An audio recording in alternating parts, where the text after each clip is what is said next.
ብሩክ የስ ስምህ ብሩክ ነው ወይስ ብሩክ ነው ስምህ? እንዴት ነው የሚነበበው? ብሩክ ከተባልክ የተረገመ ማለት ነው ትርጉሙ። በነገራችን ላይ ብሩክ የተንበረከከ ማለት ነው። ሁለት ትርጉም አለው። ብሩክ ከሆነ ደግሞ የተባረከ ነው። የትኛው ነው? ብሩክ አትበለው፣ ቀይረው። እሺ ብሩክ በለው። እሺ ለምሳሌ ማርቆስ 14:60 ትክክለኛው እሱ ነው። አማርኛ ብዙ ሰዎች ስለማይችሉ ብሩክ እያሉ ነው የሚጠሩት። ብሩክ ማለት ማርቆስ 14:16-61 ላይ ታገኘዋለህ። የብሩክ ልጅ ይለው የለ ኢየሱስ ብሩክ ነው። የብሩክ ልጅ ቡ ነው አይደለም። የብሩክ ልጅ ይለዋል አይደል? ብሩክ ነው የሚባለው። የተባረከ ከሆነ ለማለት ይፈለግ። ኢየሱስን አሁን ብሩክ ስትል የተንበረከከ ወይም የተረገመ ማለት ነው። ብሩክ ማለት የተረገመ ነው የሚለው ሴቱ ጋር ነው። ግዕዝ ነው፣ የግዕዝ ቃል ነው እየነገርኩ ያለሁት። ብሩክ አይባልም። ብሩክ ማለት አንደኛ የተንበረከከ ማለት ነው። ብሩክ ማለት ደግሞ የተረገመ ማለት ነው። ግዕዝ አለቃ ወልድ ኪዳነ ክፍሌ መዝገበ ቃላት አለ እጅ ላይ የለም። በቃ ይኸውና እዛ ጋር እንትን በለው። እሺ ብሩክ በለው። ለኔ ብሩክ ይሁንልኝ። የስሙ ነገር እንኳን ብዙም ችግር የለውም። ኧረ ሌላ ነገር የተንበረከከ ማለት ነው ትርጉሙ። ሄድና ሊቃውንትን ጠይቅ። እሺ ችግር የለውም። እኔ ብሩክ ማለት ኢየሱስን የኔ ሊቃውንት ኢየሱስ ነው ወንድሜ ነው። የሰው ሊቃውንት የለኝም ነው። አይ እንትን እሺ ኢየሱስ የሚለው ስም የፍጡር ስም ነው ወይስ የፈጣሪ ስም ነው? የፍጡር ስም ነው። የፍጡር ስም ነው? አዎ። ኢየሱስ የሚባል ሰው ከድንግል ማርያም ከተወለደው ከኢየሱስ በፊት ኢየሱስ የሚባል ሰው ታውቃለህ? እንደነበሩ ብዙ ክርስቶስ ነበረ ነው። አይ ኢየሱስ የሚባሉ ሰዎች እንደነበሩ ታውቃለህ ወይ? ኢየሱስ የሚባሉ ሰዎች አሁንም ቢኖሩ ኖርማል እኮ ነው። በስም ደረጃ ነው። ነው ኢየሱስ የሚባሉ ሰዎች ነበሩ አይደል? ብሉይ ኪዳን ላይ አሁንም አሉ እኮ። ወልደ ኢየሱስና ገብረ ኢየሱስ ማለት ኢየሱስ አይደል? ኖ ኢየሱስ የሚባሉ ሰዎች ነበሩ። ኢየሱስ የናዝሬቱ ኢየሱስ ከድንግል ማርያም ከመወለዱ በፊት መልአኩ ለማርያም ወይም ለዮሴፍ ስሙን ይህን ስም ከማውጣቱ በፊት ኢየሱስ የሚባል ስም የፍጡር ስም ነበር አይደለ? እኔ አላውቅም፣ ግን ቢኖርም ምንም ማለት አይደለም። አሁንም አለ። ለምን አይደለም እንዴ? ታዲያ እንደዛ ከሆነ ፍጡር ነው ማለት ነው ኢየሱስ ከስሙ ጀምሮ። ኢየሱስ እኮ ከማርያም ከመወለዱ በፊት የነበረ ክርስቶስ የነበረ ነው። ኢየሱስ ማለት እኮ ዘላለማዊ የእግዚአብሔር ቃል እኮ ነው። ኦኬ ጥሩ። ክርስቶስ ማለት ምን ማለት ነው ትርጉሙ? የተቀባ። ኦኬ ክርስቶስ ተብለው የሚጠሩ ሰዎች እንደነበሩ ታውቃለህ? ብሉይ ኪዳን ላይ የተቀባ ክርስቶስ ተብለው ክርስቶስ ወይም ደግሞ መሺያህ የሚል የዕብራይስጥ ቃልና በግሪክ ሰብጀንት ላይ ከስሙ ነው ጉዳይ ወይስ ከኢየሱስ ክርስቶስ ነው? አይ እንመጣለን። ስሙ ሲጀመር ጀምሮ ኢየሱስ ክርስቶስ። አሁን ለአንተ ኢየሱስ ስለ ስሙ ማንም ይሁን ስሙ ማንም ይሁን ተረጋጋና ኢየሱስ የሚለው የፍጡር ስም ነው። ክርስቶስ የሚለው ደግሞ የማዕረግ የፍጡር አንቲ ክራይስት ነው። አሁን አካሄድ ክርስቶስን ተቃዋሚ ነው እንጂ ስለ ስሙ ጉዳይ ሳይሆን ኢየሱስ ክርስቶስ ማለት የእግዚአብሔር ቃል ነው። መጽሐፍ ቅዱስ የሚለው የእግዚአብሔር ቃል ነው የሚለው። ቆይ እሺ ተረጋጋና ወደሱ እንመጣለን። ክርስቶስ የሚለው ለፍጡራን የማዕረግ ስም ነው። የፍጡራን የማዕረግ ስም ነው የምልህ።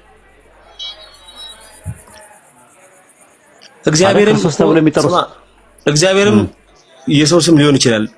ምን ይችላል? ሰው ማንንም ብሎ ሰው ስም ሊያወጣ ይችላል እኮ አይደለም። አሳየኝ እግዚአብሔር የሰው ስም እንደሆነ። ቢሆንም እኔ ቦታ ግድ አይሰጠኝም እያልኩ ነው። አንተ ነህ ግድ የማይሰጥ። ባይብል ግን ግድ ይሰጠዋል። የፈጣሪ ስም የፈጣሪ ስም ነው። የፍጡር ስም ደግሞ የፍጡር ስም ነው። ምን ማለት? የፈጣሪ ስም የፈጣሪ ስም ነው። የፍጡር ስም ደግሞ የፍጡር ስም ነው። ሰው በእግዚአብሔር ስም መጠራት እንደሚጀምር ስሙ ማን ነው? ለሙሴ ስም ማን ነው ብሎ የተገለጠለት? ስሜ ማን ነው ብሎ አለው። ትእዛዝ 3:15 ላይ ማን ነው አለ? ነገር እኔ ልንገርህ ብራዘር፣ ስሙ ማን ነው? የፈጣሪ ስሜ ማን ነው አለው። ትሰማኛለህ? እኔ አሁን ማውራት ፈልገው ቁም ነገር ምን እንደሆነ ልንገርህ። እሺ ስለ ስሙ ስለ ምናምኑ ጉዳይ አይደለም። ይሄ ደግሞ ጥያቄ እኛ ደግሞ ጉዳያችን ነው። በቤታችን ያለ የመጣው ጉዳያችን ነው። ትእዛዝ 3:15 ላይ የሆነ ሰው ስሜ ማን ነው ብሎ አለው። ስሜ ማን ነው ያለው? ማን ነው አለው? ስሜ ማን ነው አለው ለሙሴ ሲነግረው። ስሜ ማን ነው አለው ብሮ። ቆይ እኔ አሁን እናንተ አሁን እዚህ ጋር የተሰበሰባችሁበት ጉዳይ ዋናው ዓላማው ምንድን ነው? ችግር የለውም። ስሜ ማን ነው አለው መጀመሪያ 3:15 ላይ ዘጻፍ። እኔ ስለ ዓላማችሁ ንገረኝና ስለሱ ብናወራ ይሻል። ችግር የለውም። እኛ የምናምነው ያው ሙስሊሞች ነን እዚህ የተሰበሰብነው ሁላችሁም አብዛኛው ማለት ነው። ክርስቲያኖች አይ 1 2 3 ክርስቲያኖች ይኖራሉ ወይ ደግሞ ግን የተሰበሰባችሁበት ዓላማው ምንድነው? ስሙ እሱ ዓላማ መነጋገር፣ መወያየትም ስለ መንፈሳዊ ነገር ስለ ሃይማኖትም እኛ ሙስሊሞች ነን። እናንተም ስለ መጻፋችሁ እኛም ደግሞ ስለ መጻፋችን እንድናወራ እንድንማማር። እንደዛ ከሆነ ደግሞ ስለ ስምና ምናምን ሳይሆን ዋናው ነገር የዘላለም ህይወት ነው አይደል? አንድ ሰው የሚያስፈልገው ዘላለማዊ ህይወት ነው። ከሞት በኋላ ስላለው ህይወት ነው ሰው ሐሳቡ። እንዴት ነው ማግኘት የሚችለው? እሱ ነገርን ስለ ሳልቬሽን እናውራ። የሚያስፈልገው ዋናው ጉዳይ ይሄ ነው። ከጥንትም ጀምሮ ኦኬ። አንተ ድናል የምንረዳው እኛ አህዛቦች ድናል። እስቲ ቆይ ድናል ወይ አንተ ድናል? ኦፍ ኮርስ በጣም ከምንድን ነው የዳንከው? ከምንድን ነው የዳንከው? ከዘላለማዊ ሞት። እስቲ ማስረጃ ስጠኝ ከባይብል። ከዘላለም ሞት አሁን ድናል ነው ወይስ ወደፊት ነው ምንድን ነው? ዘላለማዊ ሞት ማለት ገሃነም ነው አይደል? ዘላለማዊ ሞት ነው እኮ። ዘላለማዊ ሞት ማለት ገሃነም ነው። ራዕይ 21:7 ላይ ያለው አይደል? ልክ ነው። እሱ ወደፊት ትድናለህ ነው ወይስ አሁን ድናሃል ነው? ወደፊት ነው የዘላለም ሞት ገሃነም ወደፊት ነው የፍርድ ቀን ነው የሚከፈተው ወይስ አሁን ላይ ነው ገሃነም? ለወደፊት ድህነቴ እኔ አሁን ማረጋገጫ ያለኝ ከመጽሐፍ ቅዱስ ነው። ለምን እኮ ትድናለህ እንጂ አልዳንክም። ታዲያ ለመዳኔ ኤቪደንስ ምንድን ነው? ለመዳኔ ያለው አይደለም የሚባለው መመሪያ እኮ መጽሐፍ ብሩክዬ። አዎ ገባኝ። ባይብል ላይ የሚሰጥህ ነገር ተስፋ ነው። መዳን ተስፋ ነው አይደለ? በተስፋ ድናቸዋል ነው የሚለው አይደል መጽሐፉ? አዎ። ስለዚህ ተስፋ ነው እንጂ የሚሰጥህ ባይብል ላይ መዳን በተስፋ ነው አንተ እጅ ያዝከው እንጂ መዳንና መጥፋት የሚባለው ጀነትና ጀሃነም የሚባለው የፍርድ ቀን ነው አይደል የሚሆነው ያ ነገር የሚከናወነው። ስለ መዳኔ በአይኔ የማያቸው ብዙ ማስረጃዎች አሉ። የጨለማው መምሸት መንጋትና የኔ ተኝቶ መነሳትና የኔ እስትንፋስና የኔ ሌላም ሰው ጋር ያለ ነገር ነው። ኮመን ነው። አሁን አንተ በተለየ መልኩ የዳንክበትን ነገር አልነገርከኝም። ከጀሃነም ከሆነ ወደፊት እድናለሁ ነው የሚባለው እንጂ እድኛለሁ አይባልም። አዎ ገብቷል። አዎ ስለዚህ ምንድነው እድናለሁ ነው የሚባለው እንጂ እድኛለሁ አይባልም። አንድ ስህተትህን ልንገርህ። ሁለተኛ ጀነትና ጀሃነም የሚባሉ ነገሮች የቂያማ አቃቂር ብቻ ነው። አቃቂር አንተ አሁን ስለ ዘላለማዊ ህይወት ያለህን ጋራንት በራስህ እምነት ትነግረኛለህ። እንደገና ደግሞ እኔ በእስልምና መንገዱ በጣም እንትን ነው እርግጠኛ ነኝ የምነግርህ። በመንገዱ በጣም እርግጠኛ ነኝ የምነግርህ። የቂን የሚባለው ነገር በእስላም እኮ ልንገርህ። ፈጣሪና አንተ እኮ አህዛብ እኮ ነህ። አንተ እኮ አህዛብ የነበርክ ሰው እኮ ነህ። አንተም እኔም አይደለም። ሙስሊም አህዛብ አይደለም። አህዛብ ማለት ምን ማለት ነው? ቤት በኩል ሙስሊም መቼ ነው? አሁን ትናንትና የሙስሊምን እድሜ ንገረኝ። የሙስሊምን ሃይማኖት ስሜታዊ አትሁንና ተረጋጋ። ስሜታዊ አትሁንና ረጋ በል። አሁን እንደ ጓያ ነቃ የፊት ለፊትን ከተመለከትክ ያው ስሜታዊ ነው የምትሆነው። ስሜታዊ የሚሆኑ ሰዎች ደግሞ የጨባሪቆስ መንደር የሚባል አለ። እዛ ጋር የጨባራ ለቅሶና ተስካር የሚባል አለ። እዛ ደግሞ ትሄዳለህ ማለት ነው። ያው ሌላ ታሪክ ተውና ተረጋጋና እንትን እያወራን ያለ ነው። አሁን ምንድነው የምትመሰለህ አንተ? አሕዛብ አልክ። አሕዛብ የሚባሉት እነማን ናቸው ታውቃለህ? በባይብል ውስጥ አሕዛብ ብሎ ያስቀምጣቸው ነው። አይደለም። ዘዳግም 18 ላይ ያው የአሕዛብ ልማድ ተብሎ አንደኛ ጠንቋይ ቤት የሚገቡ መናፍስት የሚጠሩ በድግምት የሚጠነቁሉ ታዲያ ምንድን ናቸው ሌሎቹ? ማንም ጣዖት አምላኪ አይደለም። ሰጋጅ አልነበር እንዴ ዓለም ህዝብ? ከእስራኤልም ደግሞ እንኳን ሌሎቹ አይደለም አብርሃምና አባቱ ራሱ ጣዖት ይሰሩ ሰዎች ነበሩ እኮ። አይደለም ተረጋጋ። እኔ ብቻ ነው እኮ ቆይ ተረጋጋ ማለት ዝም ብለህ እንትን አትበል። ሆታቱን እስቲ ተረጋግተህ አውራ። ኦርቶዶክስ ነህ? ካቶሊክ ነህ? ፕሮቴስታንት ነህ? እኔ የፈለኩት ነው። አሁን እያወራን ስለ አይደለም። ቤተ እምነት ምንድን ነው? ስሜታዊ አትሁን። እስቲ ተረጋጋና ይሄ ነው ቤተ እምነቴ በለኝ እንዲገባኝ። ምንድን ነው ቤተ እምነት? የለኝም ቤተ እምነት። ምን ክርስቲያን? የት ነው ቸርች የምትካፈለው? ለምሳሌ ቸርች የምትካፈለው የት ነው? ቤቴ ውስጥ ራሴ ጋር። ስለዚህ ቤተ ክርስቲያን የለህም። በስላሴ ታምናለህ?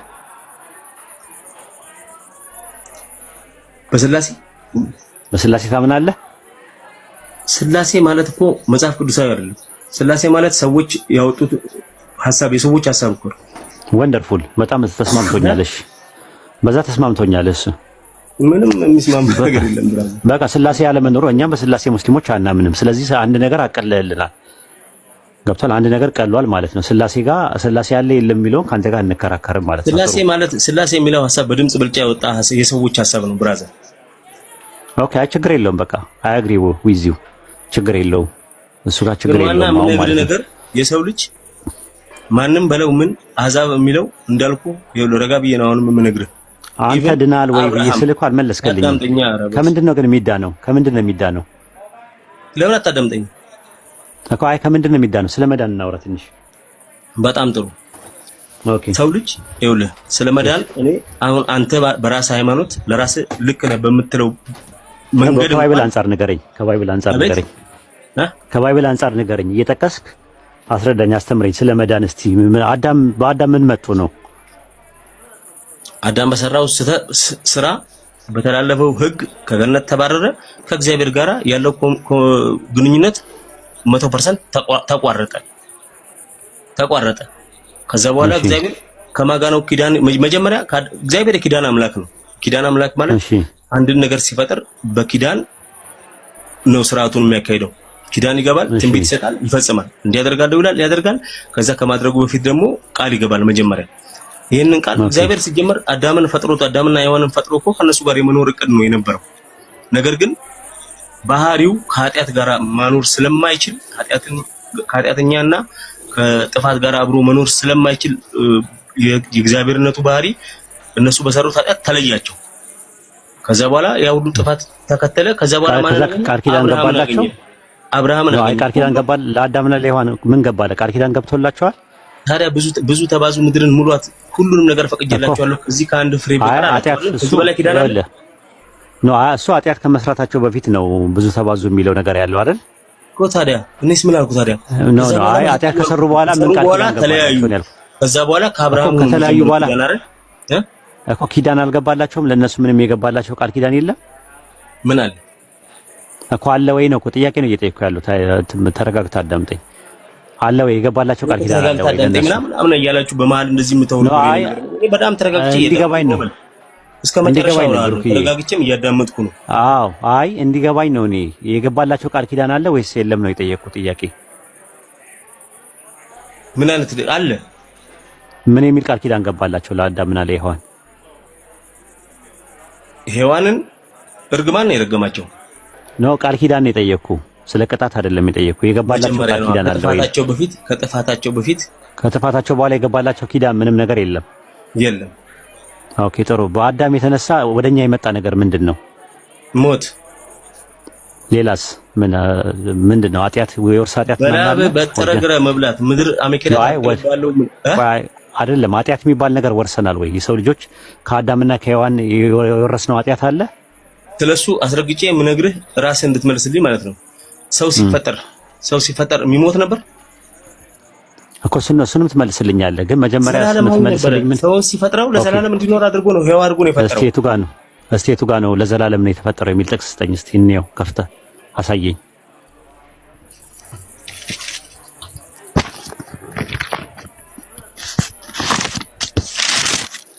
ሰው የተፈጠረው ለዘላለም ነው የተፈጠረው የሚል ነገር ማስረጃ ስጠኝ እስቲ እኔ ከባይብል። ኃጢአትን በመስራቱ ምክንያት ኃጢአትን ስለተላለፈ እኮ አይ ለዘላለም ሰው የተፈጠረው ለዘላለም ነው የሚል ነገር ማስረጃ ስጠኝ ነው ያልኩት። ይኸውልህ አንድ ነገር ልንገርህ ሁን ብለህ እኔ እናንተ እኮ እንደ ሐሳብ ላውራልህ በሚል እንጂ መቼም እንደማንግባባ በአይኔ የሚታይ ነገር ብነግርህ ተቃራኒ ነገር እንደምታመጣ አውቃለሁ። ለምን? ባህሪህ ነው። አንተ ያመንክበት የራስህ መንገድ ስላለ። ነገር ግን ፕሪሰፖስት የሆነ አንደርስታንዲንግ አትያዛው። የተማማረን ነው እስከ መጨረሻው ድረስ አወራለሁ ስላልከኝ አሁን ምን እናንተ የሁለት ዓለም ሰዎች ላይ ይኸውልህ፣ እሺ ተው ችግር የለውም። አንተ አሁን ከዛኛው ዓለም ውስጥ ወደዛኛው ዓለም ላይ ምንም ነገር ብታመጣ መጽሐፍ ቅዱስን እንደፈለክ አበጥረህ አጥንተህ ጥቅስ ብትደረድር ነው። አይ የጠየቅኩት ጥያቄ ምንድን ነው? አዳምና ሔዋን ለዘላለም ነው የተፈጠሩት የሚለውን ጥቅስ ማስረጃ ስጠኝ ነው ያልኩ። እሱን እየጠበቅኩ ነው። አውጣና አሳየኝ። ኃጢአትን ሰርተው ሕግን ሲተላለፉና ሞት ሲታወጅባቸው ከዛ በፊት ለዘላለም እንደሚኖሩ ያሳያል። ይሄ ብቻ ምንም ሳልገልጽ ማለት ነው። አይ ማስረጃ ስጠኝና ለዘላለም ለምን ሊኖሩ ነው የተፈጠሩት የሚል ማስረጃ ስጠኝና ከዛ ሌሎቹን ነገሮች እናያቸዋለን። ኃጢአት ሲሰሩ ምንድነው የሆኑት የሚለውን ነገር በኋላ ላይ እናየዋለን። መጀመሪያ ግን አንተ ላልከው አዳምና ሔዋን የተፈጠሩት ለዘላለም ነው ያልክበትን ጥቅስ ስጠኝ፣ አንድ ማስረጃ ስጠኝ።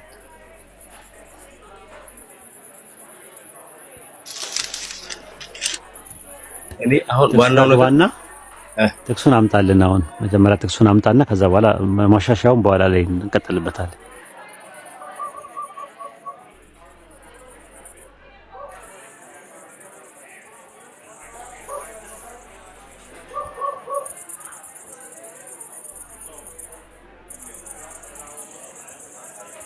ያው ለእግዚአብሔር አምላክን ሰውን ከምድር አፈር አበጀው በአፍንጫውም የሕይወትን እስትንፋስ እፍ አለበት ሰውም ምን ሆነ ይላል ሕያው ነፍስ ሆነ ይላል። ይላል ማለት የፈለኩት ምንድነው ሕያው ነፍስ ሆነ ማለት ሕያው ነፍስ ለእንስሳትም ሕያው ነፍስ ነው የተሰጣቸው። ማስረጃ ለዘፍጥረት ምዕራፍ 1 ላይ ተመልከተው። ሕያው ነፍስ ይላል ራሱ ምድር ሕያው ነፍስ ታውጣ ይላል። ሕያው ተብሏል። እንስሳትም ሕያው ተብሏል፣ ግን ይሞታሉ እንስሳትም። እኔ የጠየኩት ጥያቄ ምንድነው አዳምና ሔዋን ሲፈጠሩ ለዘላለም ነው የተፈጠሩት የሚል ጥቅስ ማስረጃ ስጠኝ ነው ያልኩት። ዘፍጥረት 2:7 ላይ ያለው ጥቅስ ማስረጃ መረጃ መሆን አይችልም። አሁን አንተ ላልከው ማለት ነው። ሌላ ጥቅስ ፈልግና ስጠኝ እስቲ።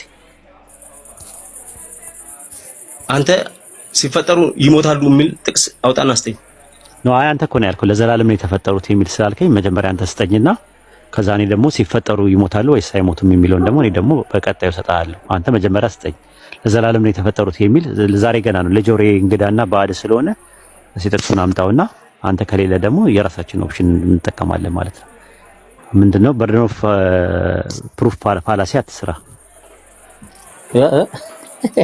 በርደን ኦፍ ፕሩፍ ፋላሲ ይባላል። እሱ ምንድነው አንተን አርጊመንቱን ቢልድ ያደረከው ክሌም ያደረገው ነው መመለስ ያለበት። ገብቶሃል?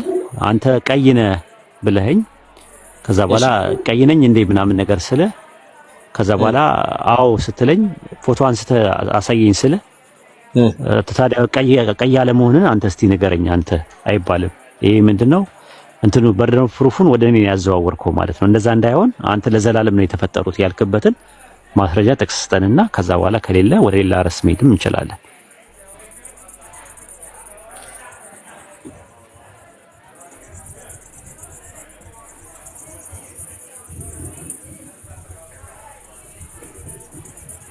አለ ብሩክ ወይ አለ እሺ አለ ጥቅስ እየጠበቅን ነበር።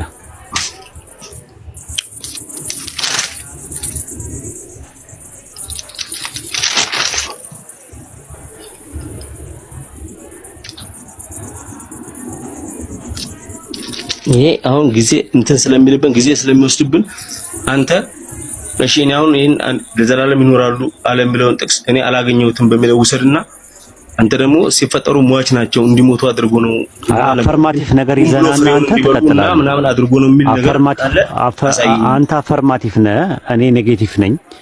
ግን አፈርማቲቭ ነው መጀመሪያ የሚቀድመው። ስለዚህ አንተ ለዘላለም ኖሩ የሚለውን ነገር ማስረጃ ከሌለ አዳም ኦሪት ዘፍጥረት 2:17 ላይ አትብላ ተባለ። በበላ ቀን ምን ትላለህ አለው።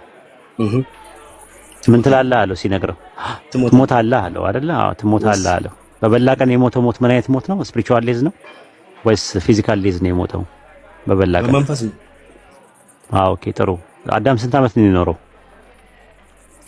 እኔ 930 ዓመት። አዎ ስለዚህ አያ አካላዊ ሞት ተፈጥሯዊ ነው ራሱ። መጽሐፈ መክብብ ምዕራፍ 3 ቁጥር 1 ላይ ለሁሉ ነገር ጊዜ አለው አለ። ከፀሐይ በታች ለሚደረግ ነገር ሁሉ ጊዜ አለው። ለመወለድ ጊዜ አለው፣ ለመሞት ምን አለው ይላል? ጊዜ አለው ይላል። ከዛ ቁጥር 11 ላይ ነገርን ሁሉ ይላል በጊዜው ውብ አድርጎ ሰራዋል።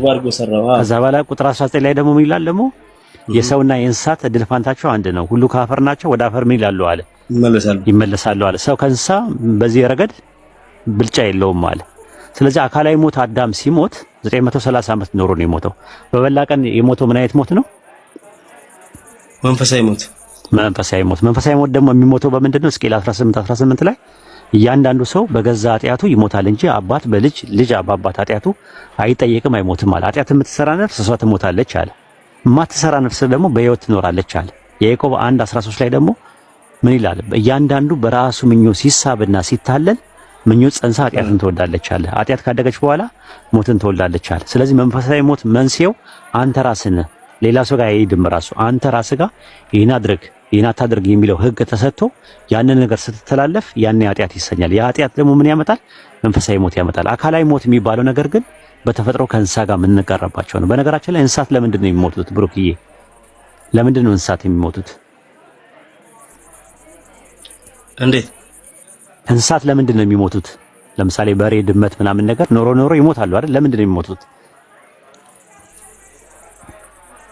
የመኖሪያ ጊዜያቸውን ጨርሰው ነው እኮ። ለምን ይሞታሉ ነው ጥያቄ ያልኩ። ለምንድን ነው የሚሞታሉ? ፍጥረት ስለሆኑ ነው። በተፈጥሮ ነው የሚሞቱት። ታዲያ ከሰውና ከእንስሳ ማን ነው ቀድሞ የተፈጠረው? ሰው መጨረሻ ነው። እሺ ከሰውና ከእንስሳ ከሆነ እንስሳት የሚሞቱት በተፈጥሯዊ ከሆነ ሞት የሚባለው ነገር ከሰው በፊት በተፈጥሮ ውስጥ ነበር አልነበረም? ሞት የሚባለው ነገር አልነበረም፣ በተፈጥሮ ውስጥ ነበረ በፊት ጥንት። እነዚህ ይኸውልህ ከሰው ውጪ ያሉት ነገሮች ሁሉ እኮ የተፈጠሩት ለሰው ነው አይደል? ገባኝ። ግን ሞት የሚባለው ነገር አልነበረም ወይ ከአዳም በፊት ነው የምነግርህ። በቀናት ልዩነት እኮ ነው የተፈጠሩት ብራዘር። ገባኝ። አይ እሱማ 1000 ዓመት አይደል? አንድ ቀን እንደ 1000 ዓመት ነው በእግዚአብሔር ዘንድ እንጂ 24 ሰዓት ያለው ቀን ነው እንዴ ቀን የሚባለው? አንተ ደግሞ በእግዚአብሔር ዘንድ አንድ ቀን እንደ 1000 ዓመት አይደል የሚለው? ስድስቱ ቀናቶች 6000 ዓመት ነው አይደለ? ሁለተኛ ጴጥሮስ 3:11 ላይ ባለው ጥቅስ መሰረት የሰማይና የምድር እድሜ ስንት ነው? ኖ አይ የጠየቅኩ በስድስት ቀናት ሲል ስድስት ቀናት ማለት የ24 ሰዓት ጊዜ እንደሚያመለክተው ወይስ አንድ ቀን እንደ 1000 ዓመት ነው የምትቆጥረው? እግዚአብሔር ሰማይና ምድርን ፍጥረታቱን ሁሉ በስድስት ቀን ፈጠረ፣ በሰባተኛው ቀን አረፈ መጽሐፍ። ገባኝ። ግን ያ ስድስት ቀን በእግዚአብሔር ዘንድ ስንት ነው? እኔ ለዚህ ፍቺ በድፍረት ምንም ምለው ነገር የለኝም ብራዘር። እኔ ከማውቀው ነገር ውጪ ጴጥሮስ ምዕራፍ 3 ቁጥር 10 ላይ አይ አጥናውና ሁለተኛ ጴጥሮስ 3:10 ላይ ያ የጌታ ቀን የሚባለው በእኛ 1000 ዓመት ነው ይላል። ስለዚህ እንደዛ ከሆነ እንስሳት በአምስተኛው ሺህ ዓመት ከተፈጠሩ ቢያንስ በ1000 ዓመት ሰውን ይቀድማሉ ማለት ነው። እንስሳት ግን በተፈጥሯቸው የሚሞቱ ከነበረ ሞት የሚባል ነገር ነበረ ማለት ነው። ጥንቱኑ ሞት ተፈጥሯዊ ነው ማለት ነው። ተመልከተ አገኘኝ እዚህ ጋር እንደዛ ካገኘኝ ከአዳም ወደኛ የመጣ ኃጢአት የሚባል ነገር የለም። የውርስ ኃጢአት የሚባል ነገር የለም። የውርስ ኃጢአት እንዳለ ባይብል ላይ ማስረጃ ይኖር ይሆን ምናልባት? እሺ እንደዛ ከሆነ እኔ አንተ ጠይቀ ችግር የለውም። ሰው ፈጣሪ ሰውን ፈጥሮት ለምንድን ነው ለመከራ አሳልፎ የሰጠው? ሰው ልጅ በዛ ኃጢአት በአዳም ኃጢአት ካልሆነ ይሄ ሁሉ ነገር ጦስ የመጣበት ለምንድን ነው? የሰው ልጅ የተለያየ ብሔር፣ የተለያየ ዘር፣ የተለያየ ጎሳ ሆኖ ለምንድን ነው ይሄ ሁሉ መከራ የመጣበትና ለምንስ ነው እግዚአብሔር ሲገለጥም ሲመርጥም የአብርሃምን ዘር የመረጠውና የእስራኤልን ይስሐቅንና ያዕቆብን የእስራኤልን ዘሮች የመረጠውና ከነሱ ጋር የሆነበት ምክንያት ምንድነው? እኛ እሱ በኋላ ላይ ነው ያለው። መጀመሪያ ዘፍጥረት ላይ እንጨርስ። የብሉይ ኪዳን ታሪክ ከኔ ጋር አንድ የሚያገናኘው ዘፍጥረት ላይ እንጨርስና ወደዛ እንሄዳለን። ችግር የለው። አዳምና ሔዋን ጋር እንጨርስ። እሱ አሪፍ ፖይንት ነው ያነሳው። አሁን የራስን ሙድ ብቻ ነው የምትከተለው። አሁን አዳምና ሔዋን ጋር ነው ያለው። አንተ መንገድ እኮ ነው እሄዳለሁ። ኖርማል ነው። ለምን መጣሁ ብለህ እኮ ስለጠየቀኝ ነው። ለምን እንደመጣ ልነግርህ እኮ ነው። አዳምና ሔዋን ጋር ልጀምርልህ ነበር። እሺ እንደዛ ነው። አዳምና ሔዋን ከጀነት የተባረሩት ለምንድን ነው? ጥፋት ስላጠፉ። እስቲ ማስረጃ ስጠኝ ጥቅስ። እስቲ ስላልታዘዙ ከገነት ወጡ የሚል ማስረጃ ስጠኝ። አንተ አሁን እንደሌለ አውቀህ ነው ወይስ ሰዓት መብላት ፈልገህ ነው? ማያስገልጥ ፈልገህ ነው? መብልቻ አይ እንትኑ ማስረጃውን ፈልጌ ነው። ፍሬው ሲበላ ከገነት አባረሩት። ሁለት ሰይፍ የሚገለባበት ሰይፍና ሱራፌልን እኮ ያባረረው ዛፉን ስለበላ ነው ወይስ እኮ ዛፉን ስለበላ ነው ያባረረው? እና ታዲያ ፍሬውን ስለበላ አይደለም። እስቲ ማስረጃ ስጠኝ። አይ ችግር የለውም። ለምን እንዳባረረው ምክንያት አለው። ከገነት የተባረረበት አዳም ምክንያት አለው። ምክንያቱ ዛፉን ስለበላ አይደለም የተባረረው። እሺ አይደል እንዴ? ባይብል የምታነበብ ከሆነ እና እስቲ ዛፉን ስለበላ ነው የተባረረው የሚል ማስረጃ ስጠኝ።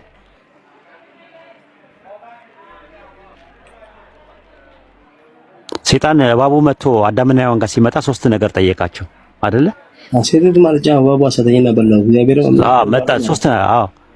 ሶስት ነገር ጠየቃቸው። የመጀመሪያ ጠየቃቸው ምንድነው? ይህንን ዛፍ ብትበሉ አላቸው። ዛፉን የተከለከሉትን ዛፍ ብትበሉ ሶስት ዛፎችን ነበር ያበቀለላቸው። የመጀመሪያው እንዲበሉት የታዘዘው፣ ሁለተኛ ነገር ደግሞ መልካምና ክፉ የሚያሳውቅ ዛፍና የሕይወት ዛፍ የሚባሉ አሉ። ሶስት ናቸው። አሁን ለአዳምና ሔዋን ጋር ሄዶ ሶስት ጥያቄዎች ነው ያቀረበው። ዛፉን ብትበሉ አይኖቻችሁ ይከፈታል፣ አንድ እንደ አማልክት ወይም እንደ መላእክት መልካምና ክፉን ታውቃላችሁ፣ ሁለት እሱን ደግሞ አትሞቱም። እኮ እባቡ ስለ እባቡ እኮ ነው ማወራ። እሺ ከዛ እባቡ እንደዛ አለና የመጀመሪያው ነው ምንድነው? ልክ ሲበሉ ዛፉን መልካምና ክፉ የሚያስታውቀውን ዛፍ ሲበሉ አይኖቻቸው ተከፈተ። እንደ አማልክት መልካምና ክፉን አወቁ። ዘፍጥረት 3:22 ላይ አወቁ። አሁን ሶስተኛው ነው የሚቀረው፣ አትሞቱም የተባሉት ማለት ነው። ከዛ ሄደው የሕይወትን ዛፍ ከበሉ ለዘላለም ይኖራሉ። የሕይወት ዛፍ ለዘላለም የሚያኖር ነው። ስለዚህ ሄደው ሊበሉ ሲሉ ያንን ዛፍ እንዳይበሉ እግዚአብሔር ከገነት ምን አላቸው ይላል? ከገነት ምን አላቸው ይላል? ብሩክዬ አስወጣቸው ይላል። ስለዚህ ከገነት የወጡት ዛፉን ስለበሉ ሳይሆን ዛፉን እንዳይበሉ ነው። አሁን ግልጽ ነው። አየኸው? አሁን ለምንድን ነው እዚህ ጋር እኮ እኛ ደግሞ አይምሮአለን እናስተውላለን አይደል? እነዚህ ሰዎች ይሄንን ፍሬ በሉና አሁን አይምሮአቸው በርቷል። ይሄን የዘላለም አይኖቻቸው ምን አለ ይላል? አይኖቻቸው ምን አለ ይላል? ተከፈቱ። ምን ነበሩ? እውር ነበሩ በፊት እንዴ? አይኖቻቸው ተከፈቱ ማለት እኮ አይምሮአቸው ተከፈተ ማለት እኮ ነው። ማስተዋል ጀመሩ። ዝግ ነበር፣ አያስተውሉም ነበር ከዛ በፊት። ታዲያ ዝግ ነበረ፣ ባይሆን ተከፈተ ይባላል። ዝግ ባይሆን ተከፈተ ይባላል። አልነበራቸውም። አቤት እኮ አዎ። ግን ክፉና ደግን ለዩ። ክፉና ደጉን ሲለይ፣ ስለዚህ እንደገና ደግሞ እጃቸውን እንዳይዘረጉ ክፉና ደጉን የማያውቁ ከሆነ ምን እንዴት ተጠያቂ ሊሆኑ ይችላሉ? ክፉና ደጉን ካላወቁ ማመዛዘን ካልቻሉ በመብላቱ ነው። አንድ ሕፃን ልጅ አሁን እፉ ነው ብለህ ትለዋለህ። ግን እሳት ውስጥ ይግባ፣ እሳት ጥሩ ይሁን አይሁን መጥፎና ደጉን ካላወቀ ምን እንደሆነ ካላወቀ እሳት ውስጥ ቢገባና ቢጨምርና እጁ ቢቃጠል ለምን እጅ ተቃጠለ ብለህ ተቀጣዋለህ?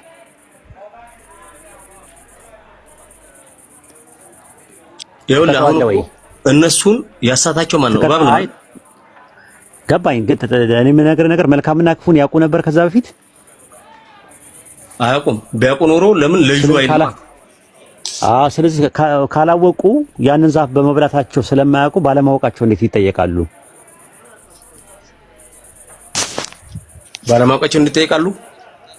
አሁን ለምሳሌ አንድ ሕፃን ልጅ መልካምና ክፉን አያውቅም። ከዛ እሳት አለ።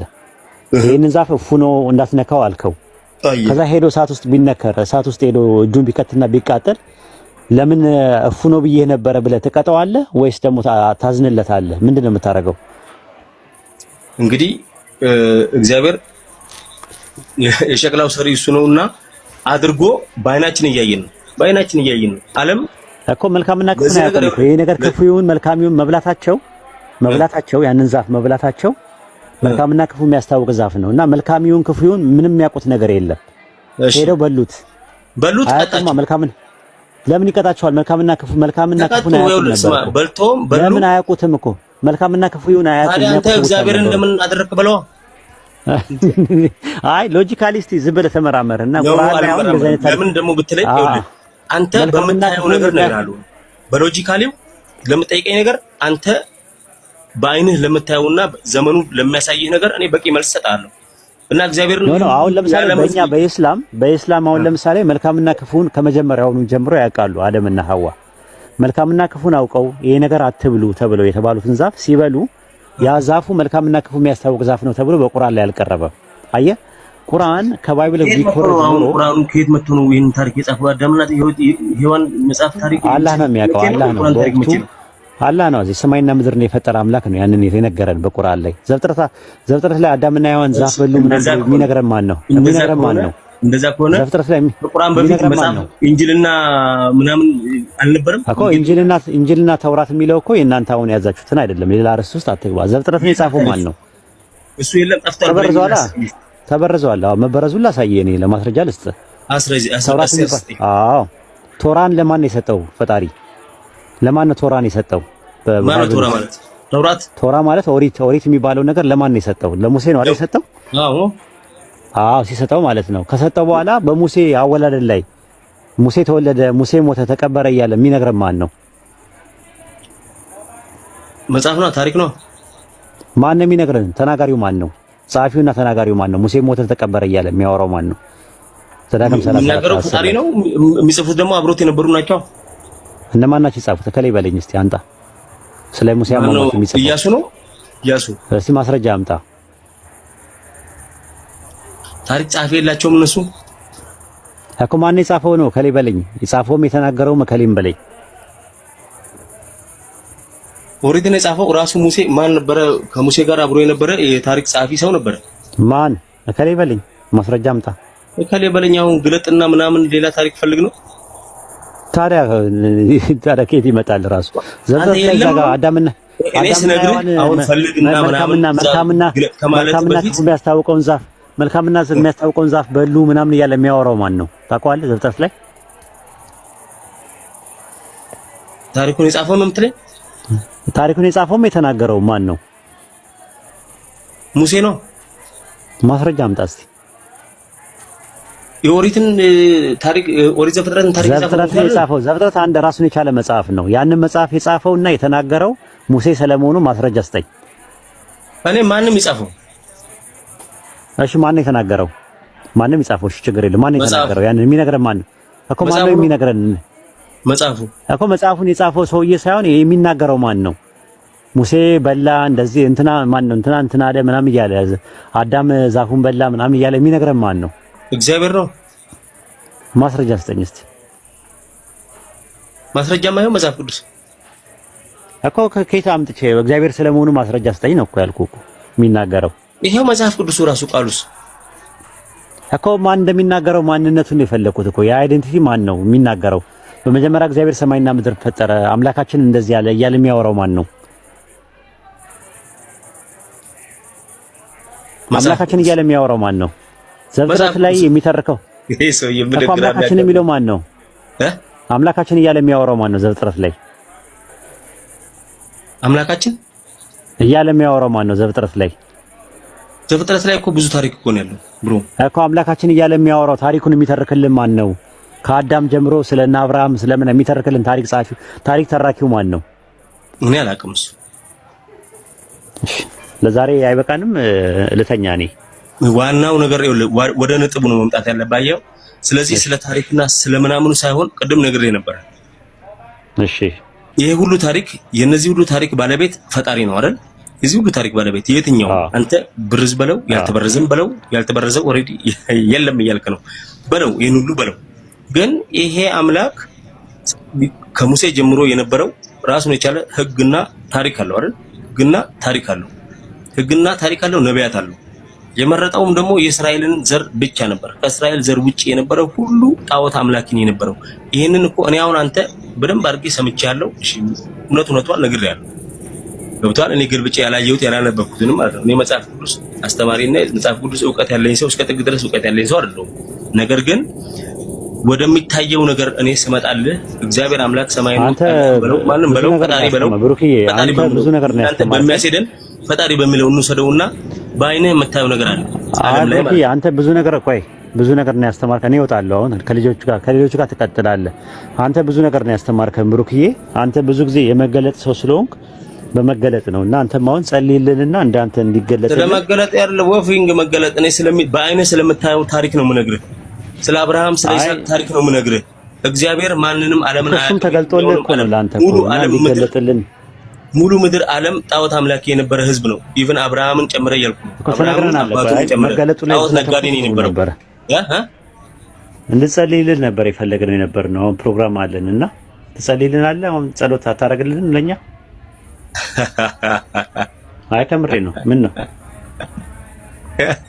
ጸሎት አንድ ነገር ልንገርህ ወንድሜ፣ በጸሎት ዝጋው። እኔ አንድ ነገር ልንገርህ። አንተ ይኸውልህ ከመመርመር ከማበጠረ በፊት ብርክክ በልና ጸልይ፣ እውነቱ እንዲገለጥልህ እንጂ በፍልስፍና የሚገኝ አይደለም። ለምን ከሚታየው ነገር ተነስተ ነው ነገሮችን መያዝ ያለብህ። ዓለም ሙሉ ማን ነበረ? ለምን እግዚአብሔር እስራኤልን መረጠ ብለህ እኮ እግዚአብሔር ጋር ጸብ ልትፈጥር እኮ ነው። ለምን እግዚአብሔር አብርሃምን መረጠ? ለምን ይስሐቅን መረጠ? ለምን ያዕቆብን መረጠ ልትለኝ እኮ ነው። እነሱን ብቻ መርጦ ዓለምን ሙሉ ትቶ ነበር እኮ። ይሄ እግዚአብሔር ነው። ታዲያ አንተ ልትጠይቀው ነው? ለምን ታውቁልህ? ጠይቀው። እኔ ግን አልጠይቀው። ከእስራኤል ውጪ ነብይ የሉም?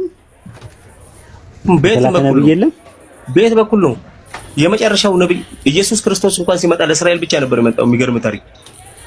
ኦኬ ከእስራኤል ውጪ ነብይ የለም? ለምሳሌ አብርሃም እስራኤላዊ ነው? አብርሃም ማለት የሶሪያዊ ነው። እስራኤላዊ ነው ብዬ ጠየቅኩ። እስራኤላዊ ነው ወይስ አይደለም? በቃ አብርሃም ወሰደና ለየኩ። በቃ አብርሃም ወስዶ ቆይ እስራኤላዊ ነው ወይስ አይደለም ብዬ ጠየቅኩ። ቆይ አንዴ ተረጋጋና አዳምጠኝ። እስራኤላዊ ነው ወይስ አይደለም ነው ያልኩ። ሶሪያዊ ነው አልኩ። የሶሪያ ሰው ነው። ሶሪያዊ አይደለም። ሶሪያዊም አይደለም። አብርሃም ወደ ሶሪያ ነው የመጣው እንጂ ሶሪያዊ አይደለም። ምናዊ ነው አብርሃም።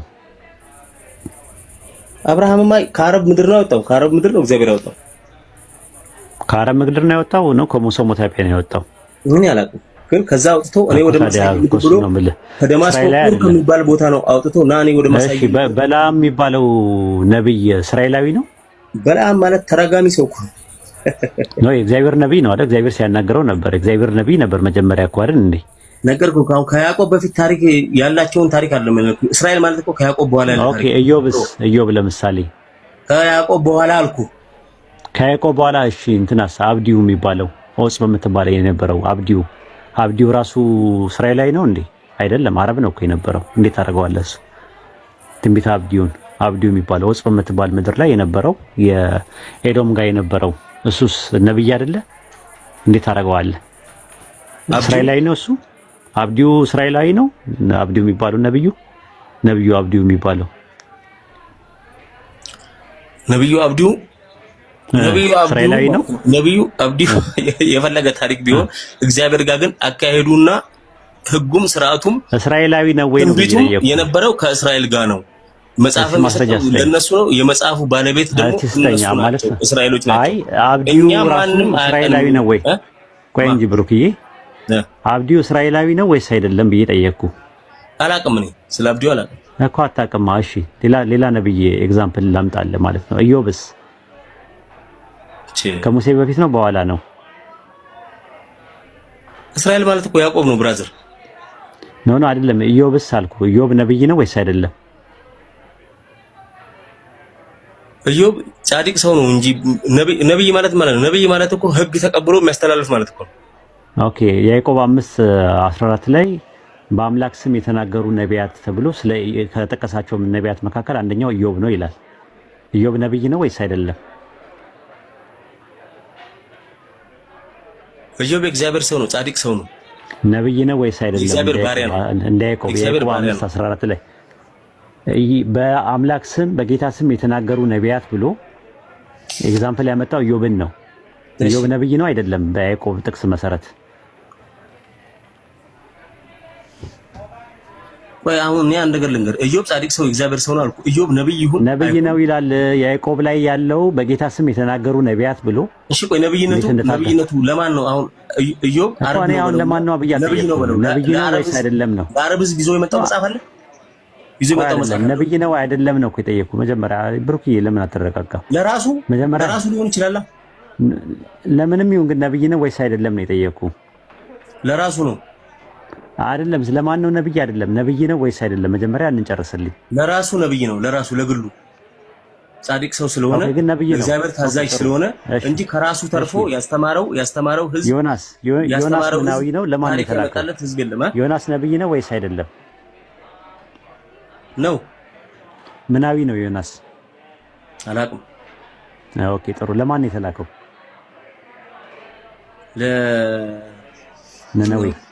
ለነነዌ ህዝቦች። ነነዌ እስራኤላውያን ናቸው።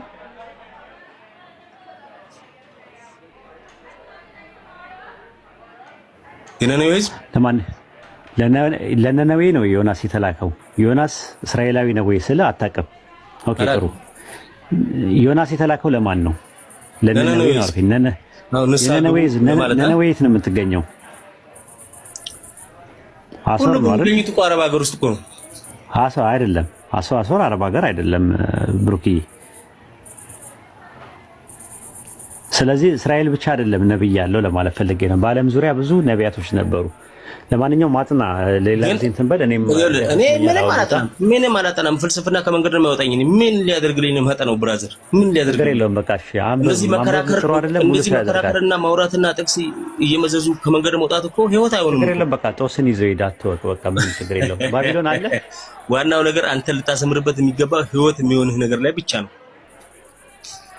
ህይወት የሚሆንህ ደግሞ ማንም ባልታሰብክበት አገር ማንም የማያውቅህን ሰው በመስቀል ላይ ሞት ህይወቱን ከፍሎ ተሰቅሎ ሞቶ ደሙን አፍሶ የተቤዠ ኢየሱስ ክርስቶስ ብቻ ነው። ሌላ ማንም የለም። ደሙን አንተ አግኝተው ታውቃለህ? ደሙ የኢየሱስን ደም አግኝተው ታውቃለህ? ደሙ ኦፍ ኮርስ ደሙ ማለት ቃሉ እኮ ነው። አሁን በዚህ ዘመን ቃሉ እኮ ነው። የእግዚአብሔር ቃሉ ነው። ደሙ ክርስቶስ የእግዚአብሔር ቃል ነው። ሰማይና ምድር የተፈጠሩበት በቀራንዮ ላይ የፈሰሰው ደም ቃል ነው። እሱ አካላዊ ነው። ማቴሪያል እሱ አካላዊ ደም ነው። ግን አካላዊ ደም የት ታገኘዋለህ? ያንተ አሁን ላይ በእምነት እኮ የት የፈሰሰውን ያኔ የፈሰሰው አፈር አልሆነም ወይስ የሆነ ተቀምጦ ቁጭ ያለ ነገር ነው እኮ? በእምነት እንዴት ብለህ ታገኘዋለህ? እንዴት ብሎ ስማ፣ እንዴት ብሎ ነው የምታገኘው? አካላዊና ስለ መንፈሳዊ ሞት ስታወራ የነበርክ ሰው ነህ። ገባኝ። አይ ያ ደም ሲጀመር መንፈሳዊ አይደለም። ሙርት ይዛለህ ታገኘው አትችልም። አካላዊ ነው ወይስ ያ ደሙ ማቴሪያል ነው ወይስ ደግሞ ነገርኩህ እኮ መንፈሳዊ እኮ ነው አልኩህ። በመንፈስ ነውና በእምነት ነው። ደሙ መንፈሳዊ ነው። ከማርያም የወሰደው ደም በቀራኒው ላይ የፈሰሰው ደም ሊትራሊ የሆነ ደም አይደል እንዴ? ብለድ አይደለም እሱ ነው ቤዛ ነው። እሱ ነው ቤዛ ነው። ያ ደምን ታገኘዋለህ ወይ? በምንድን ነው የምታገኘው? ያ ማቴሪያል ነው።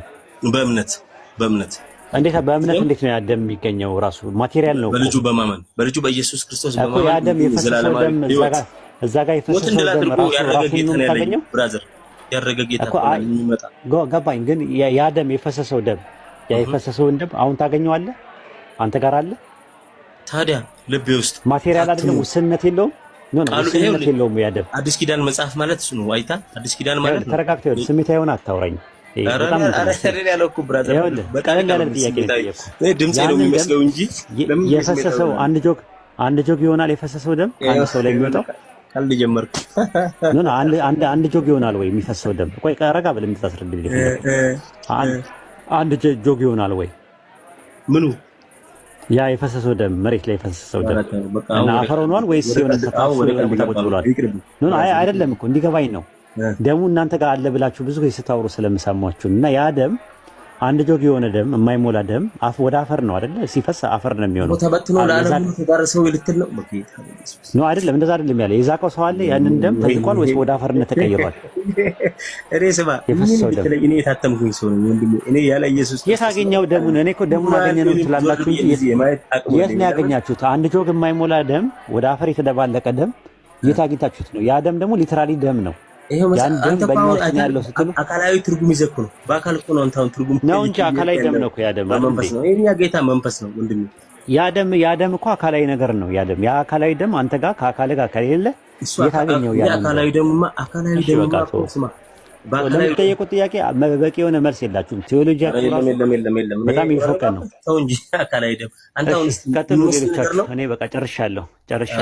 ከሌሎች ጋር ትቀጥላለህ ወይ ደግሞ በቃ ከበቃ ይበቃል፣ ካልበቃ ከሌሎች ጋር ትቀጥላለህ።